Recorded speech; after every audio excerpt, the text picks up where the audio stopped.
সালে আমাদের ভাষার আন্দোলনে আমরা সফল হয়েছি, ৭১ সালে মুক্তিযুদ্ধ করে আমরা সফল হয়েছি।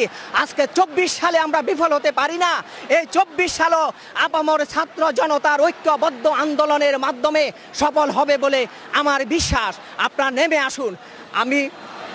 আমি বলতে কি যে আজকে আমি ঘুমাতে পারি না, আজকে আমি কাঁদতে পারি না, আজকে আমার চোখের পানি শুকিয়ে গেছে। প্রতিনিয়ত সেই মৃত্যুর দৃশ্য, করুণ দৃশ্য আমার চোখের সামনে ভেসে উঠে। আমি মানতে পারি না। আপনাদের বিবেক জাগ্রত হোক, জাগ্রত বিবেক নিয়ে আপনারা এগিয়ে আসুন। তাহলে দেখবেন আমরা ফয়সালা করতে পারবো, আমরা বিজয় করতে পারবো।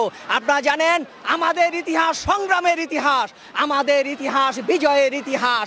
আমরা বিজয় অর্জন করব ইনশাআল্লাহ। ছাত্র জনতার সম্মিলিত প্রচেষ্টার মাধ্যমে, সংগ্রামের মাধ্যমে আমরা বিজয় অর্জন করব।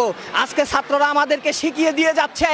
যে ছাত্রদেরকে কিছুদিন আগে আমরা মনে করেছিলাম তারা মেরুদণ্ডহীন, তারা বোধহয় অনেক কিছুই পারে না, আজকে তাদের কোনো বিবেক নাই। কিন্তু আজকে তারা আমাদেরকে শিখিয়ে দিয়েছে গুলির সামনে, বুলেটের সামনে কিভাবে বুক পেতে দিতে হয়, কিভাবে মৃত্যুকে আলিঙ্গন করতে হয়। তারা আজকে আমাদের আদর্শ।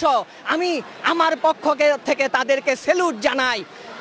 এবং আমি যে সকল ছাত্র জনতা নিহত হয়েছে তাদের আত্মার মাগফিরাত কামনা করছি।